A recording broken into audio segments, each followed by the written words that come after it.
Hello and welcome to my last pregame analysis video for the Founder's Return. In the final round of Founder's Return, we were playing Covert Operation on standard deployment. Uh, I was the attacker uh, with Breakthrough, In Your Face, Spread Them Out, Public Demonstration, and Vendetta. Uh, I'm against Outcasts, and so I declared Lucius. Um, Lucius is really, really good at schemes, as I've talked about in my last video, and covert operation down the wrong path is extremely powerful. I was kind of expecting a lot of close range combat, but also a lot of moving around and like teleporting around the board. And so I just felt like Lucius was a better call than Nelly on this pool, especially with things like breakthrough to score points really far apart, spread them out to score points really far apart, in your face to like score points in the end zone when you've also got all the markers that you're trying to score on. So this is a really mobility based pool, and it kind of goes back to why I say like every guild player should probably have Lucius in their toolkit because he's super good at these pools. So I took that breakthrough. He can score easily with just his ski markers that he makes, his like bonus ski markers start of the turn. In your face, he's very liable to kill expensive models. He's very strong in that regard. Spread them out again. He can score that just with his start of turn ski markers virtually. He can't score spread and breakthrough that way, but they're both good schemes for him, and they open up different options. Uh, Public demonstration. Oh, as I've said before, I don't think Guild does public demonstration at all, and in fact, I've very rarely see anyone scoring 2 points on that scheme, even double botnet or triple botanist. So, yeah, I have some doubts about public demonstration and Vendetta. Guild is phenomenal at Vendetta, but it didn't really matter who I picked. Um, they could make a good Vendetta list, although funnily enough, I did not. So let's have a look. So this is the list I made here with Lucius. So you'll know a lot of my guild builds will focus on two major beaters, the support cast and the guild master. I think it's a pretty decent basic formula. And so this game I took Pale Rider with no lead line coat. I gave my Lucius a lead line coat, um, and my opponent declared Viktorias, and so like I know that I'm going to need to be pretty tanky, but a bigger deal with Lucius in Guild is he wants to spend less time secret passaging around. He doesn't have the cards to support secret passage in Guild. And if he's going to be doing that, he really needs lead line coat to prevent being displaced, offensive displacement. So that laugh off on Lucius 2 is kind of just like helps him manage. And then combined with superiority complex, he can become extremely tanky, reducing damage by 2. Can be very powerful. One of my hopes this game was to just down the wrong path the Victorias somewhere and teleport into them with the stagger trigger and then just be like, well, you're a min 1 beater against Lucius now. Good luck. Um, and like he does still have pretty decent hand quality, so I potentially was going to have a better hand than them while doing this, and just completely negate his master was part of the idea. So Lucius was meant to be mainly a massive tank with some offensive potential. Again, I went with emphasizing the tanking aspect. So Peacekeeper Victorias are these min 3 monsters, and they fold pretty easily once you get to punching them. But the problem with Victorias is just surviving the massive amount of damage they can put out. Like Victorias can put out 6 min 3 attacks between them from memory, or maybe it's even worse if you're taking the twins as separate models. Um, so I just thought Peacekeeper with that min 3 hard to wound. He's kind of what I want to do against the Victorias is buy enough time to deal with their crew, and that's exactly what Peacekeeper does. But Peacekeeper has the additional benefit that his mobility he has shit mobility, and Lucius can overcome that with down the wrong path. And Peacekeeper has this amazing min 3 attack, so then when Lucius does his coordinated attack, he can just min 5 people with a good hand. And while it's somewhat inconsistent because you don't always have a handful of severes. But what you want is you do want to be able to say, oh, I have a handful of severes, I'm going to win the game now. Um, and that's what Peacekeeper Min 3 with Lucius really unlocks for you, is you can translate a handful of severes into just doing like 10 damage to someone, which is ridiculous. It's really, really strong. And and sometimes you don't even need the handful of severes because you're talking stat 7 into stat 6, you're talking focus. Like, you've got a lot of stuff going on that kind of leads to that being a pretty consistent combo, that not every single turn, but I think pretty much every single game, you're going to be seeing the Lucius min 2 into min 3 combo if you're taking a build that supports that. And then, yeah, Pale Rider, very, very powerful at points. I think the Irreducible Pulse, really good against the Viktorias, which I was worried about a bubble.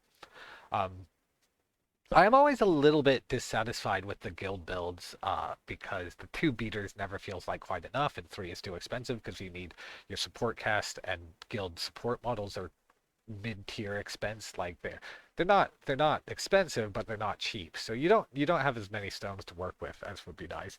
And this is where someone introduced me to the Brutal Effigy with upgrade, growing into Brutal Emissary turn 3. Uh, Phenomenal. I was not familiar with this. In Rezzers, we have the Carrion Emissary and Carrion Effigy, who are a little bit shit.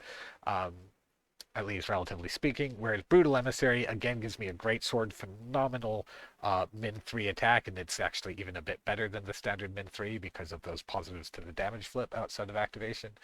Um, the Brutal Emissary heals itself up. I believe when you can expect it to get up to about 8 health the turn that it's replaced, which is just incredible value for 6 stones. Very, very solid model. Covert Operations is a slow burn strategy, so you're very, very happy to have this model that goes walk focus, and then spends the rest of the game impacting the board.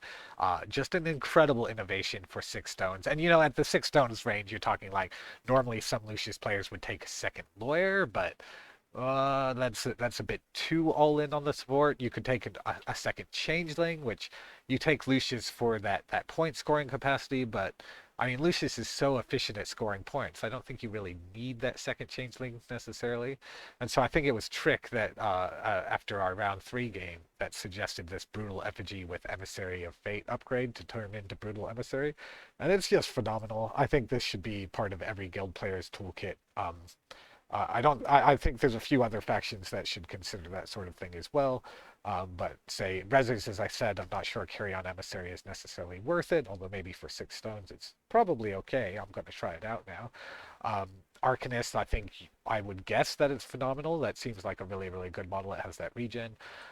Mysterious Emissary, I think, is a really good value to get turn 3, so some people will do that. But the problem is when you want a Mysterious Emissary, you want it making its hazardous markers starting turn 1, ideally, sometimes starting turn 2.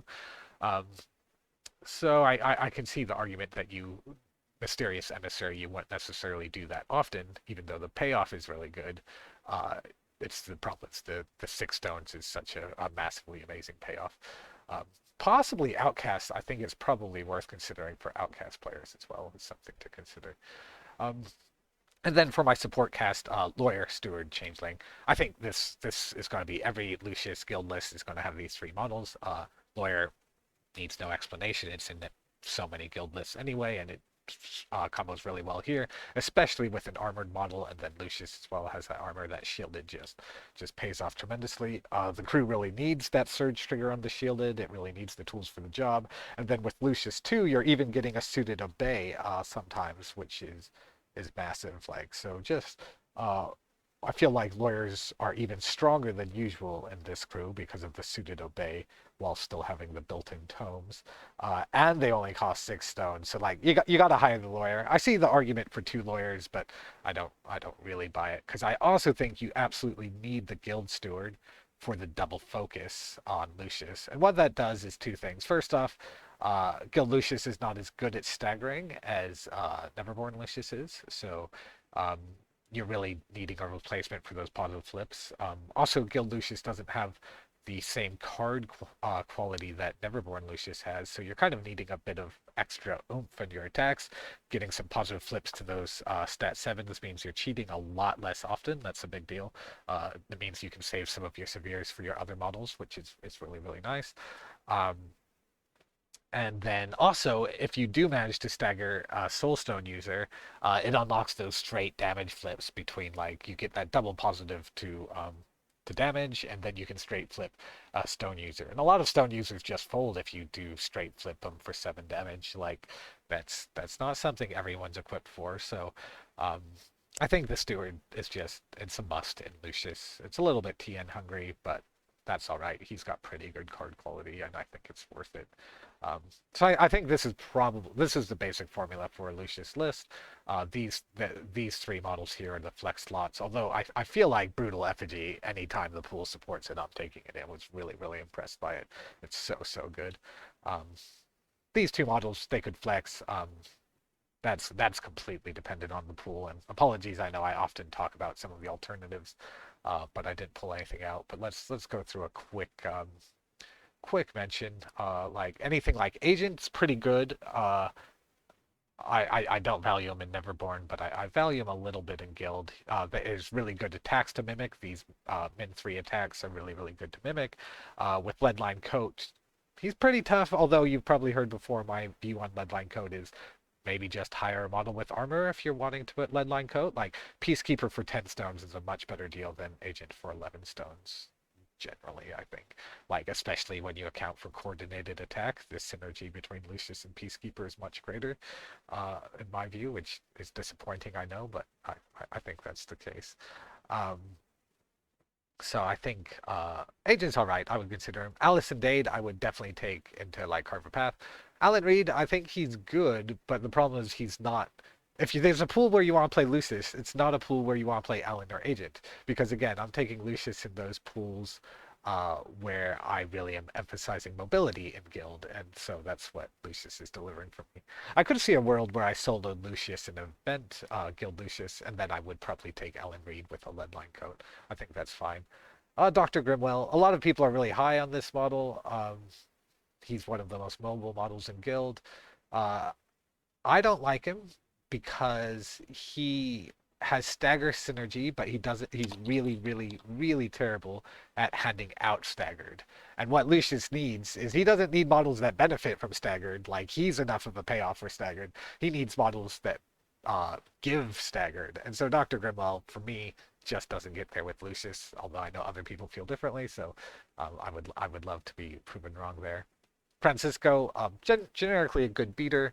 He does have that problem of, like, I think he's something like 10 stones out of keyword, and then you're probably wanting a leadline code on him, so he's 12 stones. That's awkward, but I could see it happening in some cases. Or even skipping the leadline code, to be honest, sometimes. Rayshart, I actually kind of rate Rayshart out of keyword maybe sometimes, but I've never actually done it, but it seems okay. Melissa Core, we all know my feelings on Melissa Core. This is the only round I didn't bring Melissa Core. I think she's a phenomenal model, but I was really looking for the mobile melee options here rather than the mobile shooters. I really expected a lot of melee in this game, so Melissa was kind of out. Like, you don't want her being locked down by the Viktorias and spending the whole game just trying to stay out of combat, for instance.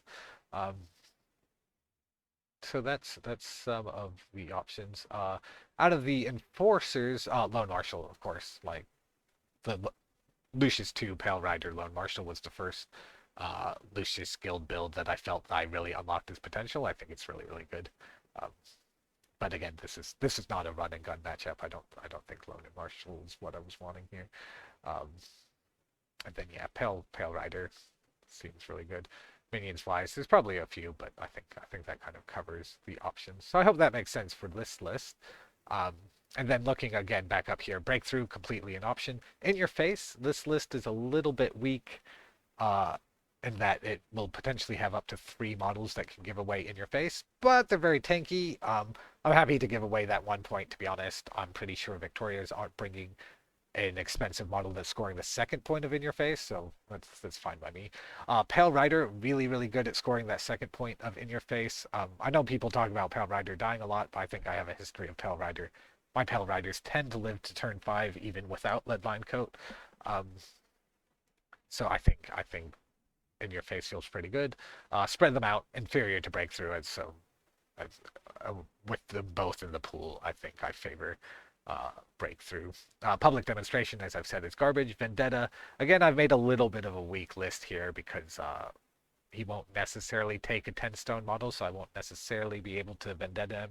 And even if I do, he's trying to kill all my big beaters anyway, so um, that's a little bit of a weakness here. And you could argue that for that reason, it may have been worth replacing one of these models with an Ostringer from out of keyword, get some of that out of keyword action going. But honestly, I'm quite happy with like 3 scheme points. I don't need 4 scheme points in this pool. It's like my plan is to dominate the strategy, and because Lucius down the wrong path, like Lucius is an absolute monster with down the wrong path and secret passage on covert operations. Like he's really, really good at dominating the strategy, and so that's just what I'm doubling down on. The fact that I look like I can score 3 scheme points on this pool is also just phenomenal. Like for guild, like you're pretty happy if you're like, oh, I'm going to score 3, 4 points on the strategy, 3 points on the scheme, and I've got tons of denial options. Like that's a good place to be. And again, Peacekeeper is a good denial piece for some of these scheme marker schemes. I don't think Viktorias are going to take the scheme marker schemes. I think they'll take like in your face Vendetta. But it's nice that that option exists to me for me. So I think this was a really, really good list. I think it was probably the best list I've made this event, where I finally am really unlocking guild, and I think this brutal effigy is the reason. That was like the 2 beaters wasn't enough, 3 was too many, so this 2.5 beaters, oh, it felt so good. And then it's also nice because then by the time one of my important beaters dies, it gets replaced by the brutal emissary. um, so guild players, I've thank you, Trey, for pointing this out to me. I think that's yeah, guild players, you should try that out. Let's have a quick look at his list over here. So he took the Viktorias 2 with their totem Student of Conflict, um, Barbaros, Hodgepodge Emissary, Malifaux Child 33, and Vanessa. And the first thing I want to comment on here is freaking 33. Oh my god, what a fantastic choice. First off, covert operation, he's really good, or she's really good at just bearing models off of the covert operation markers. She's got slippery, so she's really hard to engage. She's really, really good at this strategy. And then on top of that, it stops me doing my thing with Lucius, because while Laugh Off prevents enemies from moving Lucius, it doesn't stop berries. And so I was going to bury Lucius in the middle of his crew and just really fuck with him and like do all sorts of horrible things.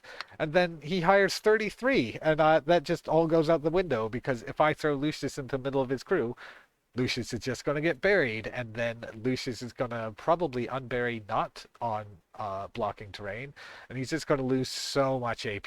So Lucius players, watch out for Outcast players bringing 33, um, and Outcast players, I'd recommend bringing 33 into Lucius. He 33, sorry, she creates a lot of problems for Lucius. That's really, really pain.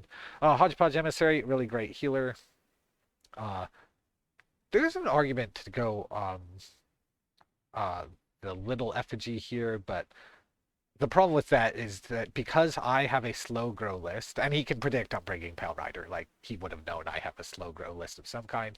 Maybe not to this extent of me gaining so much power by turn 3 between Pale Rider and Brutal Emissary, but he could predict Pale Rider. He could predict on the slow grow list, so he needed to be the aggressor. And for that reason, I think it's reasonable for him to not have gone with the effigy with the fate upgrade, because he needs to be killing my models right from the start of the game, getting that early advantage before I pick them off one by one with Lucius, before I grow my Pale Rider tokens, before my effigy grows.